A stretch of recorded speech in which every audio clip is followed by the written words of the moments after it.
wanaagsan kuna soo dhawaada telefishinka BBC Soomaali qodobada wararkeena caawa ugu waaweyn waxa kamid ah isbedel siyaasadeed inuu dhaco ay ku duceysanayaan waa hogaamiyaasha diinta Jamhuuriyadda Dimuqraadiga Kongo oo cadaalad ku baaqaya dhibaatada guud ee dadka qaxootiga la kulmaan waxa u sii dheer qaxootiga muslimiinta Rohingya ee Bangladesh khatarta maroodiga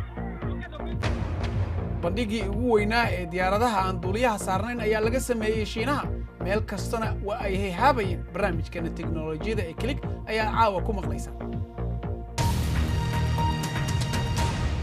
xirilaaliyaha ka socda maxkamadda dambiyada caalamiga ayaa soo gaaray Jamhuuriyadda Dimuqraadiga Kongo kadib markii lagu eedeeyay dambiyo dagaal oo ka dhan ah dibadbaxayaal dad tobaneeyo kor u dhaafaya oo qayb ka ahaa dibadbaxyo ay soo abaabushay kaniisadda Katoliga ayaa lagu dilay halkaasi dadka ayaa ugu baaqaya in doorasho degdeg ah la qabto madaxweyne Joseph Kabila xilka uu ka dago wariyaasha BBC-da Kinshasa ayaa ku waramaya in 13 milyan dad gaaraya ay hadda u baahan yihiin gargaar bani aadanimo digniin muuqaalo naxdin la ayaa ku jira Qaali Baarud Xasan ayaana inoo haya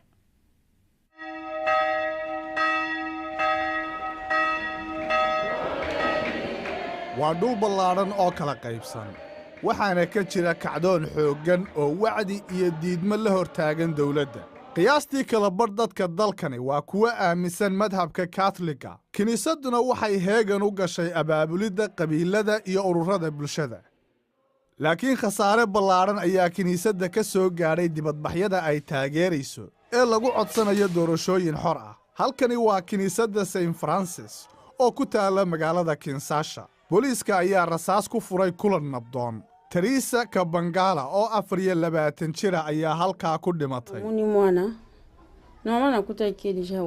markii la ii sheegay warka oo aan cunugayga arkay waxaan ogaaday inay mar hore dhimatay waxay ku dhimatay gudaha kaniisadda markii aan ogaaday in ilmahaygu dhintay waan rumaysan waayay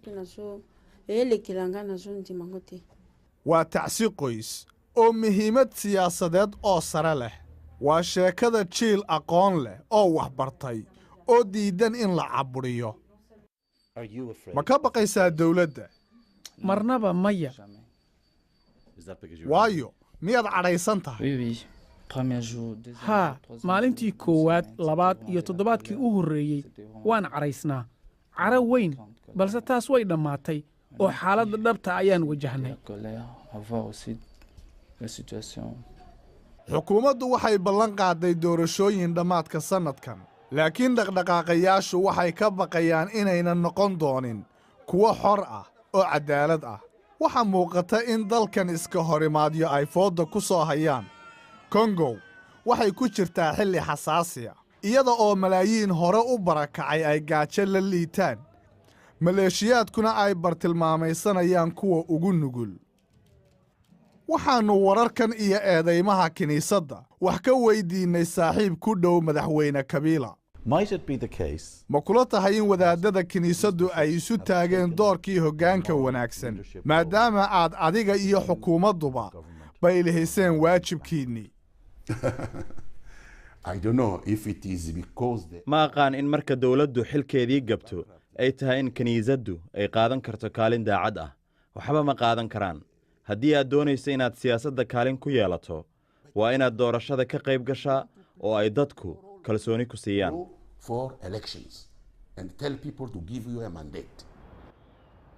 inta badan isbedelada siyaasadeed ee dalka labaad ee ugu weyn Afrika waa kuwa ka dhasha gacanka hadal dhaqdhaqaaqa loogu jiro isbedelka nabdoon waxa uu muhiim u yahay horumarka dimuqraadiyeed ee Afrika iyo nolosha malaayiin reer Kongo ah faahfaahin dheeraad ku saabsan warbixintan iyo kuwa kaleba waxaad ka heli kartaa bogga BBC Soomaali adigoo mobilkaaga ka galaya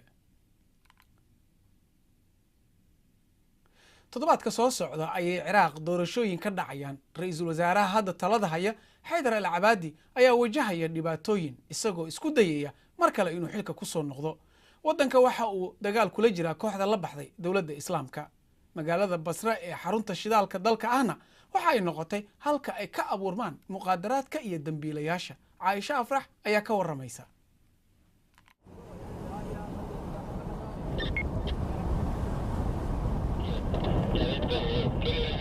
hadda waa habeen magaalada basra waxaana bilaabanaya dagaalka cusub oo lagu beegsanayo dambiilayaasha daroogada ku iibinaya wadooyinka. booliska ayaa sheegay in ay u xireen in ka badan 4,000 oo qof 2 sano ee tegay sababo la xiriira muqaadaraad. hase yeeshee ciidanka khaaska ah ee daroogada dabagala ayaa habeen walba qof cusub soo xira.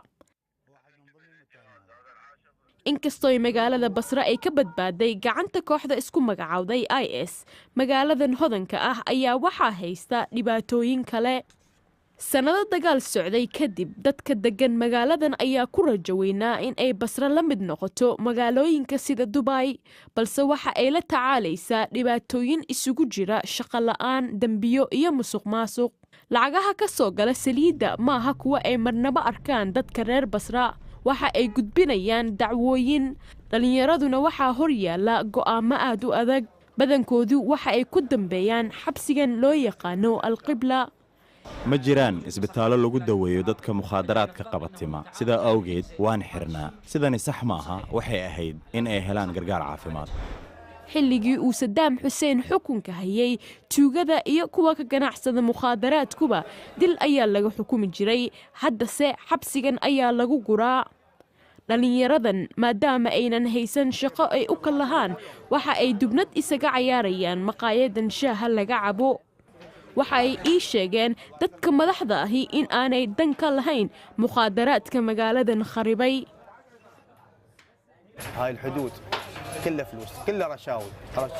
xuduudda lacag iyo musuqmaasuq ayaa ka shaqeeya. kiilooyin ma ahan ee waa kontaneero Iran waxa ka yimaada. heshiis la'aansay ku soo galeen. run iyo beenba halkan Basra la yiraahdaa. doorashooyinkan soo socda, xukuumadda Ciraaq waa in ay ugu dambeyn dhagaysataa doodaha reer Basra. haddii kale waxa ay dadkani halis dheeraad ah u geli doonaan cawaaqib xumada ka dhalata maandooriyaha. bal markana aynu eegno qodobo kale oo ku jira wararka maanta. sanadkan ma jiri doonto abaalmarinta Nobel Prize ee suugaanta kadib markii uu ururka xulaacidda guulaysanaysa ay dul hoganayso fadeexad la xiriirta xadgudubyo galmo. 6 xubnood ayaa isu casilay sida hay-adda Sweden u maaraysay eedaha loo haysto ninka qaba xubin guddiga ka tirsan. xisbiga mucaaradka ugu weyn Turkiga ayaa u doortay Muharrem Ince in uu la tartamo madaxweyne Erdogan doorashada la soo dedejiyay bisha dambe. siyaasigan rugcadaaga ah waxaa lagu yaqaanaa hadallo kulul oo ka horjeeda Erdogan. xisbigiisa jamhuuriga ayaa isbahaysi la yeelanaya kooxaha kale ee mucaaradka iyagoo rajaynaya inay meesha ka saaraan hoggaanka madaxweynaha. Erdogan ayaa xukun ka haysay 15 sano ee la soo dhaafay. shiinaha ayaa iska fogeeyay in ay shucaac ku ifiyeen diyaaradaha militariga ee ka kacaya iyo kuwa ku degaya saldhigooda ku yaala Djibouti. Pentagonka ayaa shiinaha kaga cawday ugu yaraan 10 dhacdo oo toddobaadyadii la soo dhaafay dhacay. mas-uuliyiinta Mareykanka ayaa sheegay in 2 duuliye uu dhaawac indhaha oo yar uu soo gaaray. ma sahlana nolosha ay ku jiraan qaxootiga Rohingya. ku dhawaad 700,000 oo muslimiintaasi ka mid ah waxa ay ka soo qaxeen guryahooda Myanmar kadib weeraro uu militariga ku qaaday. hadda waxay ku nool yihiin guryo cooshado ah oo ku yaala xeryaha koonfurta Bangladesh. waxay sidoo kale la kulmaan khatar kale oo ah maroodiga duurka ku jira. aadan maxamed cabdi saalimiin ayaa faahfaahinaya. maroodi ayaa duulaan ku haya xerada qaxootiga ee ugu weyn dunida, uguna ciriiriga badan ee ay degan yihiin qowmiyadda Rohingya. maroodiga ayaa dilay 12 qof, wuxuu dumiyey 10 guri tan iyo markii ay 700,000 oo qaxootiga Rohingya ay ka soo qaxeen Myanmar.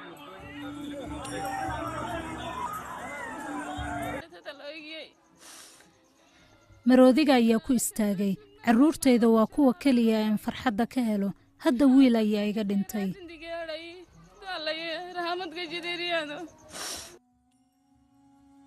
foyaas oo 10 sano jir ah waxaa ku tuntay maroodi.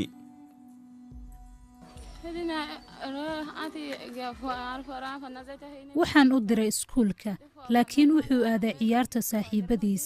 walaalkii ka weyn ayaa arkay wuxuuna ku dhahay iskuulka aad. intii uu sii socday maroodi ayaa soo weeraray oo dilay foyaas.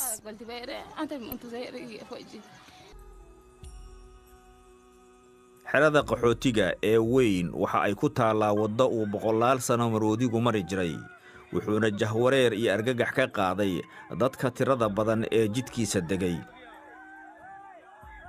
qaramada midoobay ayaa bilowday in ay ilaalo samayso iyo koox u tababaran sida loo hago raxanta maroodiga. waxay filayaan in tallaabadani ay caawiso difaaca dadka qaxootiga ah. welina ma jiro maroodi ku dhintay isku dhaca. markana wararka cayaaraha ugu waaweyn caawa horyaalka Ingiriiska, Manchester United waxay is arkayaan Brighton. Man U oo 77 dhibcood leh waxay ku jirtaa booska labaad, halka Brighton 37 dhibic ayay leedahay waxayna liis kaga jirtaa booska 14aad.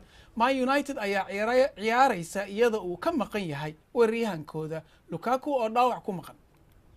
kubadda cagta ayaynu weli ku jirnaa. Arsene Wenger koob kale uma harin uu qaado ka hor inta uu iscasilayo maamulaha kooxda Arsenal. naadigiisa ayaa 2-1 goolasha guud ee looga badiyay ay noqdeen. wareega afarta ee Europa League toddobaadkii hore ciyaartii Emirates ka dhacday 1-1 ayay ahayd. goolka Atletico Madrid ee xalay Arsenal kaga badisayna waxa uu dhaliyay Diego Costa. bandhiga diyaaradaha droniska iyo kuwa qaada alaabaha degdega loo rabo iyo waxyaabo kale ayaan idinkuga haynaa barnaamijkeena tiknoolajiyada Click. Mawlid Xaaji Cabdi ayaa soo jeedinaya.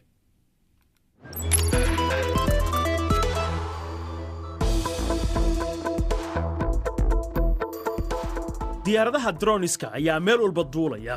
shirkad laga leeyahay Shiinaha ayaa jabisay rikoorka adduunka.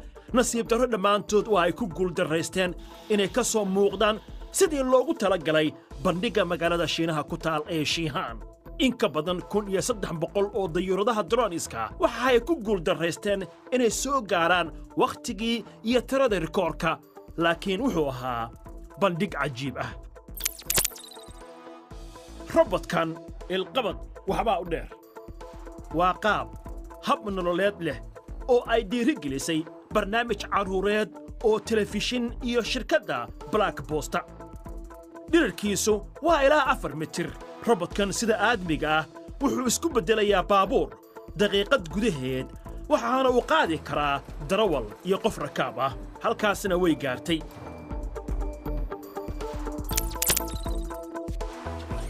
diyaaraddan duuliye la'aanta waxaa loo hindisay inay geyso dhiigga iyo sahayda daawada deegaanada fog sida dhulka miyiga ah ee Rwanda. dhakhaatiirta ayaa hadda awooda inay ku dalbadaan shixnadaha muhiimka ah iyagoo adeegsanaya fariimaha qoraalka. shirkadda Zipline ee farsamada ayaa horumarisay nidaam ay dronisku hawada ka soo daadinayaan shixnadda cirka ka hor inta aanay ku laaban saldhigga. arag robotkan ka caawinaya dadka reer Hindiya ee miyiga degan inay biyo u qaataan tuulooyinkooda. robotkan la farsameeyey ee loo yaqaan Husk ayaa la tijaabiyey, taasi oo qayb ka ah daraasad ay wadajir u sameeyeen jaamacadaha Glasgow iyo Amirtia. waxaa laga maamulayaa gacanta, waxaana ku siinaya tilmaamo luuqadooda dadka tuulooyinka ku nool. shaqo wanaagsan Husky.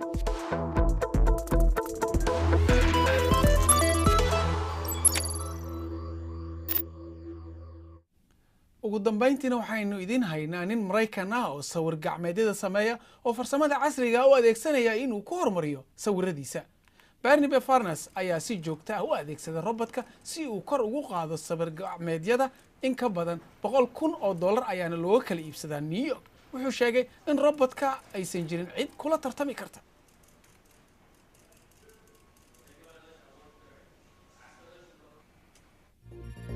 intaas ayaan ku soo gabagabaynaynaa barnaamijkeena caawa. waad ku mahadsantihiin daawashadiina.